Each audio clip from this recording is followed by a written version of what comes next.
Hey, it's Clay, and this will be a video chart on ticker symbol DCGD. We will take a look at the 30-minute time frame. Real quick, what do I mean by 30-minute in case maybe you're new to charts? Instead of each one of these candlesticks here representing 1 day's worth of price action, which is what you would normally see, each one represents 30 minutes. So while this here may look like a couple weeks worth of time, it's actually just the past few days broken down into 30-minute time slices. I like you this time. Frampton does a good job of telling the quote-unquote story of the price and then makes mapping out levels of support and resistance a bit easier to see. I will say that from a presentation standpoint where I sit, this is a tricky chart to talk about because there's quite a bit of perspective that goes into it. What do I mean by that? Well, if you're some sort of day trader flipper and you bought up there, maybe you bought right there, who knows, maybe you bought right there and your plan was to buy and sell within 20 minutes. Well, then yeah, from that viewpoint, the chart's looking pretty rough. Now, if you care about the big picture point of view, I get it. From these highs, the price is currently, pulled back some. But from the grand scheme of it all, the price still has plenty of opportunity to chip away and build a higher base. And that's how long-term uptrends are constructed. I'm going to be talking about things from a big picture point of view. So if I sound crazy calling something bullish, my guess would be you probably had more of a day trader, flipper, scalper, whatever you want to call yourself, perspective going into it.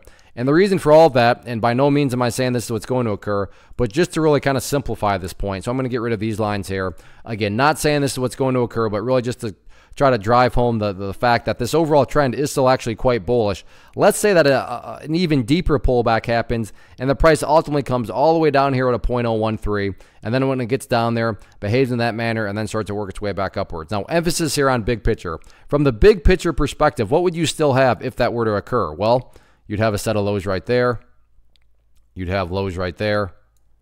You'd have some lows right there. And then you'd have, these lows where the price was before everything came to life. Now, big picture-wise, and if you envision these as stair-steps, what do you still have? Well, from the big picture, you still have stair-steps progressing in the overall direction. And that's the name of the game. That's how those truly strong moves are going to be made. And like I said, that assumes that it even drops down to 0.013. And there's nothing that says that it will for sure happen. But even if it did, you'd still have those stair-steps very much so in the bullish direction. Again, I'm well aware if you're a day trader, flipper, and you bought up around here, then yeah, you definitely don't care about these stair-steps. But that's why I try to offer up a warning that I would be commenting from a big picture point of view. So sure, the past few days, it's pulled back, but think about that, a few days, as in 2 or 3 days.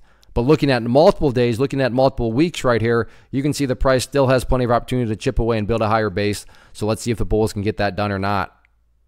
First off, thanks so much for watching the entire video. Real quick, before you go, I want to invite you to a live webinar, web class, training, workshop, online event, whatever you want to call it, but it will be me live revealing to you what I've discovered that has allowed me to transform myself from being an employee to being my own boss, including how I had only 1 losing day out of 73 days in total.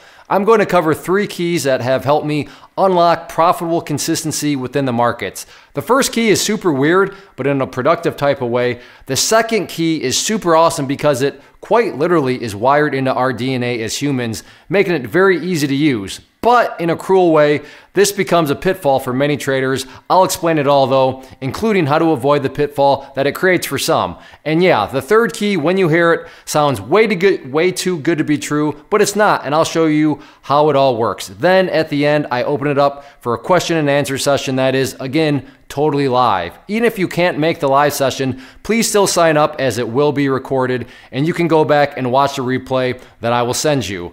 Click the image on the screen or click the link down in the description box so you can get the date and time and claim your spot, which I should note is limited due to the fact that this truly is a live event. If you have any questions, let me know. If not, I'll be seeing you soon.